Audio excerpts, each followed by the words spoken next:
Today on the John Ankerberg Show, what is the main reason for the fact that the early Christians believed Jesus rose from the dead and is alive today and could give you eternal life when you die? It was because after he was dead and buried, they actually saw Jesus alive, touched him, and talked with him. They didn't believe on Jesus just because he said he was the Son of God, but because they saw him alive after he was crucified. This proved to them that his teachings were true. For example, if you're a university student and are told your dad just had a heart attack and died, you'd rush home and a few days later go to his funeral. After the funeral, what if one day you are shopping at Walmart and turn to the next aisle, and suddenly you see your dad standing there? In your amazement, you say, "Dad?" And he turns around and says, "How are you doing, son?" You go over and shake his hand and give him a hug. 3 of your friends who attended the funeral also see your dad standing there and come over and shake his hand and talk to him. In fact, 15 other people who were at the funeral also meet you and your dad at Walmart. What would you all conclude? You would believe that somehow your dad who had died is now alive. Why? Because you saw him, touched him, and talked to him. You would never forget the fact that you saw him alive after he was dead. This is the kind of eyewitness evidence that the Christian faith is based on. Individuals, the 11 apostles, family members, over 500 people at one time, all testified that they saw, talked, and touched Jesus after he was crucified, buried, and then appeared to them. The consensus position among scholars today is this historical evidence about Jesus was written down and in circulation among Christians within at least 2 years or possibly even weeks of Jesus' crucifixion. Today, world-class philosopher Dr. Gary Habermas will present this historical evidence. He received his PhD from Michigan State University and a second doctorate from Emmanuel College in Oxford, England. Dr. Habermas is chairman of the Department of Philosophy and Theology at Liberty University and has written more than 100 articles on the life of Jesus in scholarly journals. To hear the historical evidence for Jesus' resurrection, we invite you to join us for this edition of the John Ankerberg Show. Welcome to our program. I'm John Ankerberg, and my guest today is Professor of Philosophy, Dr. Gary Habermas. And today we're going to start with the million-dollar question: do you think that Jesus ever considered himself to be God? Now, many liberal scholars claim that Jesus never said that he was God. Further, they claim that later Christians deliberately excluded other books, other gospels, which pictured Jesus differently than the books which are now part of the New Testament canon. As you'll hear in this program, these scholars are wrong on both points. Let's begin with, did Jesus ever claim to be God?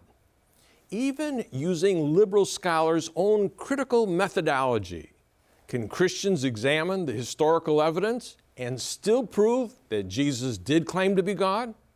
The answer is yes. Dr. Gary Habermas, our guest today, is a philosopher and historian who has written over 100 articles for scholarly journals on the life of Christ. As a Christian, there are many reasons that have led him to accept all the content in the New Testament books as true and authoritative. But he knows that non-Christian scholars do not believe the same way. So he starts with the little snippets of material in the New Testament that they do accept and do think are historically reliable, not inspired, but reliable. And he's going to use that material to prove that Jesus really did refer to himself as God. Now, Dr. Habermas argues that no matter which source, which stratum, as they call it, in the New Testament, critics turn to, in all 5 of them, you'll find that Jesus designates himself as Son of Man, which, as you remember, is a reference to deity in Daniel 7:13 and 14. Here's what Daniel said.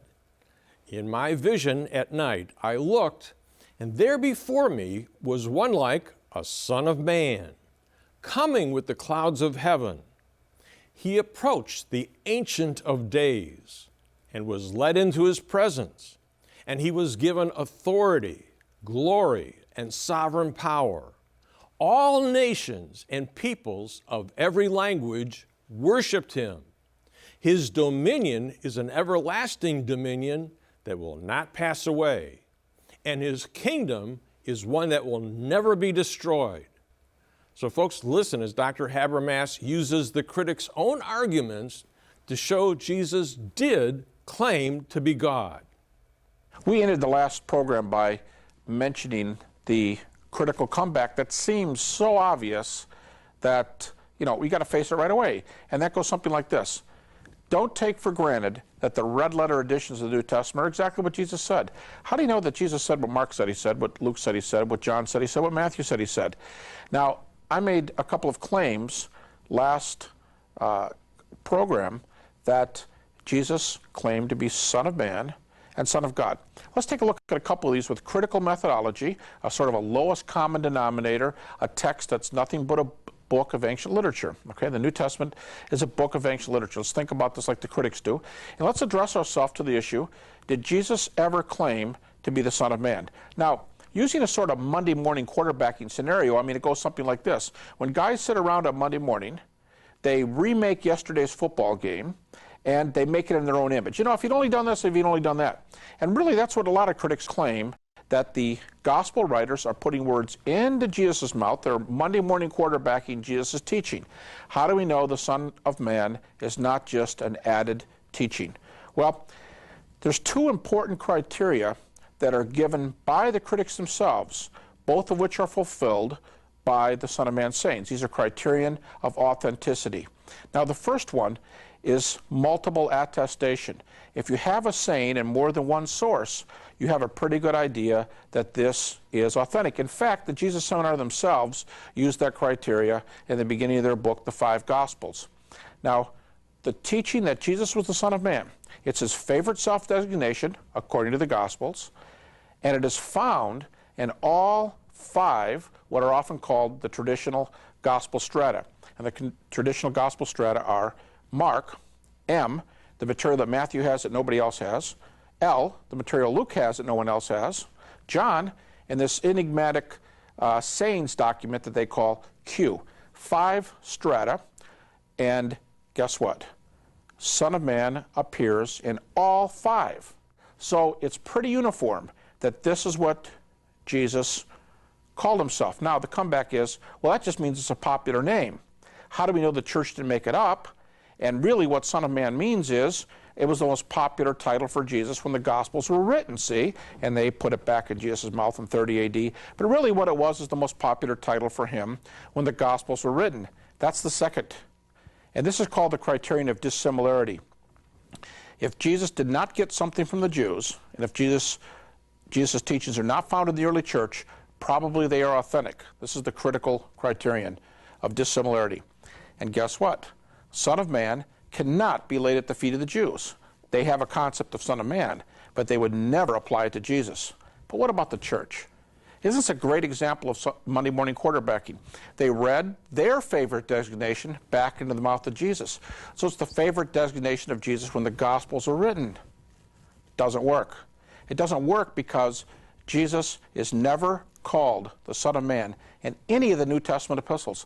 In fact, he's not called Son of Man anywhere outside the Gospels except one place, and there it's talking about the heavenly exalted Son of Man. Earthly Son of Man, the earthly Jesus, is never called Son of Man anywhere else outside the Gospels, and only on the lips of Jesus, except in an instance where a man is simply reading that title, you say you're the Son of Man, back to Jesus. So it's a title distinctly on the lips of Jesus alone. In other words, let me unpack this just a little bit. It couldn't be a Monday morning later title read into the words of Jesus, because then it would be the church's favorite title, but it's not found in the church. So the best conclusion is, First of all, it's in all 5 layers. Therefore, it goes to Jesus. And secondly, it can't be dated to the Jews. It can't be dated to the church. You know, Jesus must really have called himself the Son of Man. And now I've got a problem, because the Son of Man of Daniel 7, 13, and 14 is a very special figure, as we said before. Comes from the Ancient of Days. He's a pre-existent divine figure setting up God's kingdom on earth. And if Jesus claimed to be that, and you don't want to believe in the deity of Christ, now you're going up against a mountain of evidence. Now, the next question that comes up is this. Did Jesus ever just come out and say that he was the Son of God? If so, what's the evidence? Again, Dr. Habermas takes the critic's own assumptions and points out evidence about Jesus from 5 different sources or layers of historical information, and shows that they all reveal that Jesus said he was the Son of God. Listen. Now the second title, and as I said, this one seems to be more obviously a title of deity, is Son of God. Did Jesus ever call himself the Son of God? Let me reflect on a few passages here that are very helpful in Jesus referring to himself as the Son of God, and that we can't Monday morning quarterback it into the lips of the early Christian community.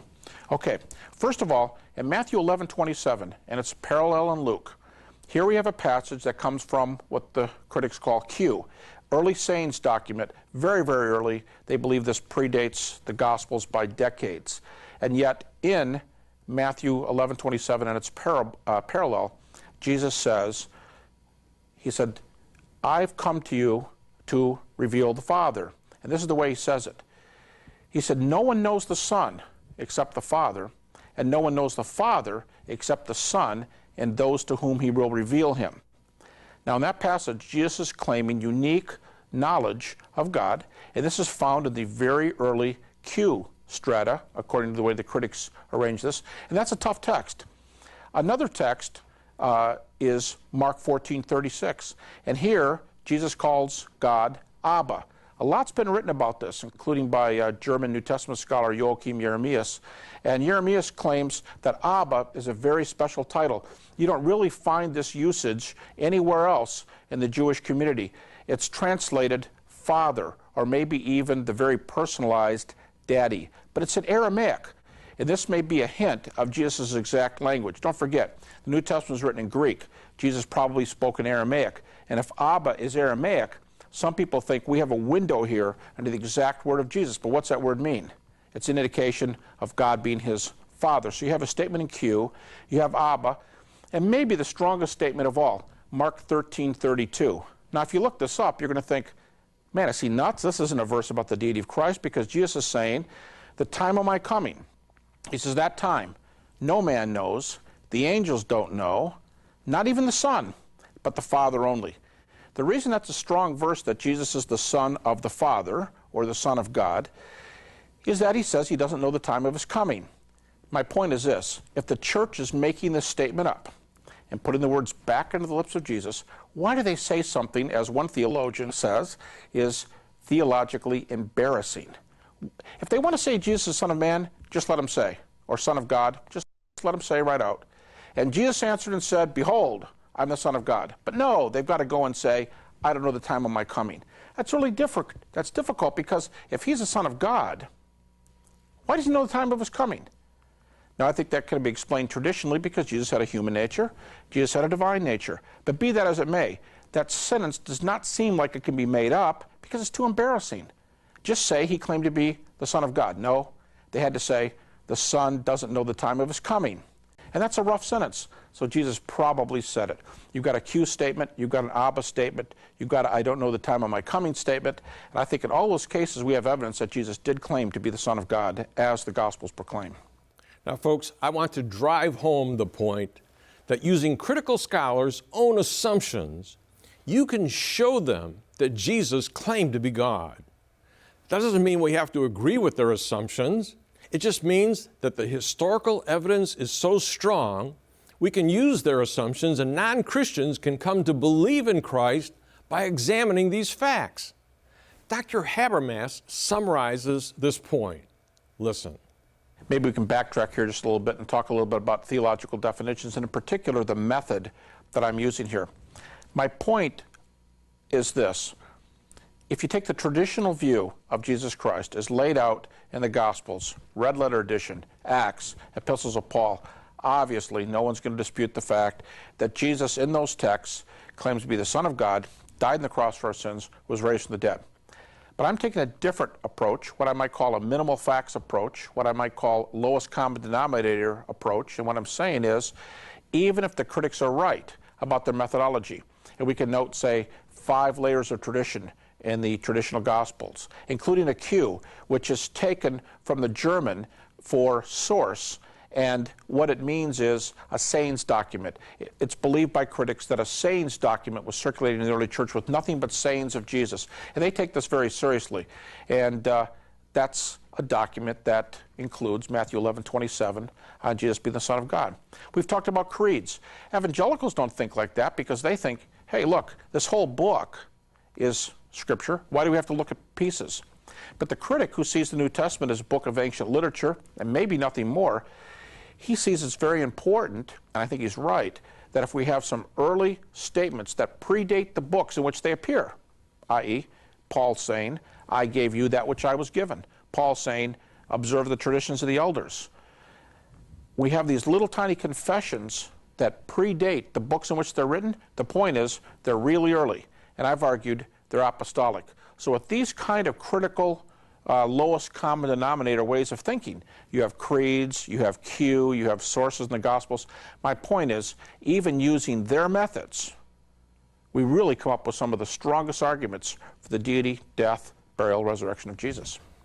Now, folks, one of the most outrageous claims being made by liberal scholars today is that the 27 books that now make up the canon of the New Testament were chosen for political reasons, not because these books were known and accepted by all Christians. Some far-left scholars claim that later Christians purposely suppressed other books and Gospels about Jesus that depicted Jesus in a far different way than Matthew, Mark, Luke, and John. One of the books they claim was purposely kept out of the canon was the Gospel of Thomas. But Dr. Habermas shows such claims are simply not true, that the Gospel of Thomas wasn't even in existence before 150 AD, and all the books in the New Testament were written before 90 AD. So the book of Thomas couldn't be part of the canon. I want you to listen. You know, John, this is one of the questions that really kind of sets me off. Now, we have Gospels. We have those little creedal passages in Acts. We have Paul. Critics are willing to give us Paul, almost carte blanche for those 5, 6, 8 epistles that are considered genuine epistles. We've got to argue our way for those little creeds in Acts and for some of the Gospels. But this is obviously the traditional canon. And critics want to get you on other grounds. Now, I'm not talking about the moderate critics, but let's go over with the Jesus Seminar people. They want to tell you that we kept other books out of the canon by a political move. And the other sources are there, but we wanted a single Jesus, so we orchestrated what was going to be in the canon and what wasn't. And why didn't we include things like the best case scenario is made for the Gospel of Thomas, which is a sayings document, a little over 100 sayings of Jesus, something like Q. That's what they say. Now, why do we keep something out? Let's make Thomas our test case here. Why do we keep that out of the canon? Couple things I want to say here. Number one, no matter what you do with other books, you still have to deal with the evidence from A, Paul, B, little creeds and Acts, C, Gospels. Whether there are other books or not, you have to deal with this. And after all, Paul is the early apostle. Peter is the early apostle. James, the brother of Jesus, is the early apostle. Thomas, this is called a sayings book, but nobody believes it's written by the apostle Thomas.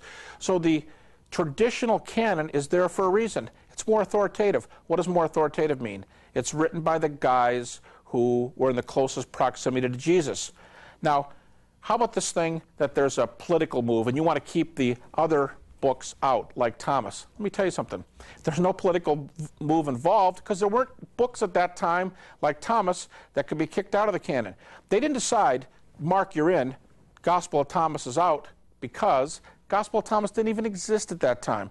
The Jesus Seminar is in a distinct minority when they want to say Thomas comes back to 50. And you know what? I can show you some of their documents where they first said Thomas is perhaps 90 AD, and then 50 AD. You know why it appears there? They need some other documents that they can put in the 50s to say they're rivals. Everybody else has Thomas in the 2nd century. The reason nobody made a decision against Thomas in 50, 60, 80, 90 AD is because there's no Thomas, according to the vast majority of scholars. So there's no orthodox canon where the people say, this is it. We're only going to take this stuff and we'll throw everything out. There's a main reason for this. Evangelicals would be laughed out of court if we said, we've got a book. It's about 100 years late, 2nd century, but we like it, so we're going to bring it back to the canon. You know what they'd say? Don't you think 100 years is just 150-ish AD is just a little too late to be an early source for Jesus? That's what Thomas is. The reason it's rejected in the canon is because it's late, not because they didn't like the politics, they didn't like the Jesus. We have a bunch of floating Jesuses around. You can't show that. You can't show there's an authoritative Jesus that is not the one that's represented by his apostles, like Paul, Peter, James. It's not there because it's not physically existing, and I'm speaking about the Gospel of Thomas. Now, how would you show a non-Christian that the 27 books that make up the New Testament are truthful books about Jesus, and that they were accepted by eyewitnesses of Jesus' life, such as the apostles, and they were known to be authoritative books by Christians who knew the apostles? Well, there is solid historical evidence that forms the foundation for our trust in these books. Listen. I would like to say one other thing about the early canon. 2 blocks of books we've been dealing with here. The Gospels and Acts. Acts traditionally seen as volume 2 of Luke. That's 5 books. Epistles of Paul. Critics will give you 5, 6, 8. Conservatives want 13 epistles of Paul. But these 2 blocks of books were accepted at the end of the 1st century. Nobody waited till Nicaea in 325. How do I know? Take 3 early Christian writers. Clement, about 95 AD. Ignatius, about 107 AD. Polycarp, about 110 AD. 9 little epistles. And they cite Paul, quote, refer to Paul and his epistles just short of 100 times. They cite 12 of his 13 epistles. The only one they leave out, Philemon. And you can imagine why. Only 1 chapter, not theological. But Paul is called inspired, he's called an apostle, and his writings are quoted right there at about 100 AD by 3 authoritative writers. The Gospels, they cite the Gospels and Acts well over 100 times. These 2 bodies of literature, Gospels plus Acts, Paul's epistles, 12 out of 13 of them are cited. They are recognized as inspired right there at the close of the New Testament canon, about 100 AD. Go back to the Thomas thesis. The reason others don't come in, there are no competitors. There are no other Gospels floating around to compete with the Gospels and Acts. No other apostles are of the status of Paul and write epistles like that. And we have about 200 citations of them right at the close of the 1st century. Folks, this is very, very early material. Let me add one other thing. Clement, 95 AD. Ignatius, 107. Polycarp, about 110 AD. They cite the Gospels and they cite Paul over 200 times. But you know what? They don't refer to the Gospel of Thomas. Why? Because they're trying to push him out of the canon? No, there's no Thomas around. They don't know it. They don't cite it. That's why we have much more evidence for the authoritative New Testament Gospels, Acts, and Paul's epistles. Well, thanks for joining me today. In these programs, I wanted you to hear and know the evidence, to share with a friend who wants to know why you believe Jesus rose from the dead and appeared to many people around Jerusalem. Please remember the words that Paul wrote to the church in Corinth that's found in 1 Corinthians 15, 1 through 8. These words were an early creedal statement, or a short set of essential beliefs that were easy for illiterate Jewish people to remember. Now, Paul says he received this creed from others and was passing it along to the church at Corinth. Big question is, when did Paul receive this creed? First, this creed could have been in circulation among Christians before Paul saw the risen Jesus on the road to Damascus, only 2 years after the crucifixion in 32 AD. Those who cared for him might have given it to him right after he saw Jesus. Or second, Paul might have heard these beliefs from Christians as he was hunting them down and persecuting them. Or third, Paul could have received this information in 35 AD when he went up to Jerusalem and met with Peter and James in person around 35 AD. This information was in circulation before that meeting. In addition, these men were eyewitnesses of Jesus' appearances to them. Then I want you to look carefully at the facts in this creed that Paul says were of first importance for Christians to believe. In the creed, we find 4 key points about Jesus. First, we see from very early on, Jesus was identified as deity because he was called the Christ. The word Christ means Messiah. We're also told that Jesus was dead, he was buried, and he rose from the dead, and then made appearances to hundreds of people in all kinds of places and different situations.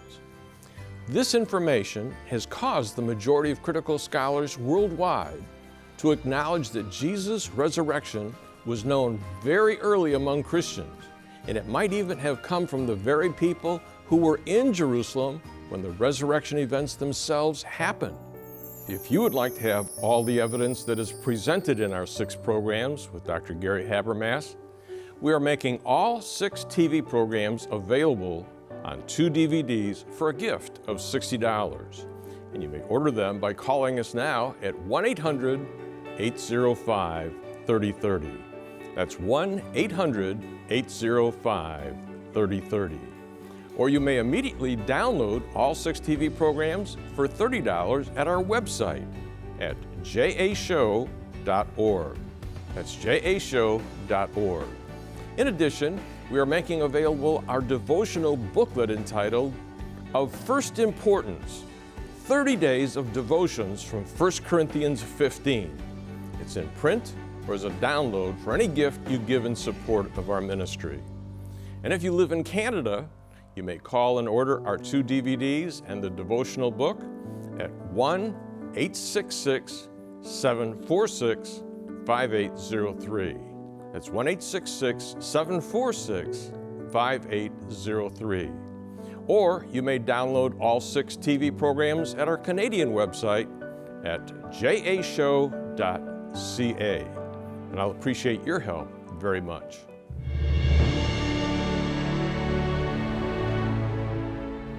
Our goal is to present the evidence for the gospel worldwide and to encourage Christians in their walk with the Lord. This program is sponsored by the John Ankerberg Show Ministries and is made possible by the grace of God and your faithful prayers and gifts.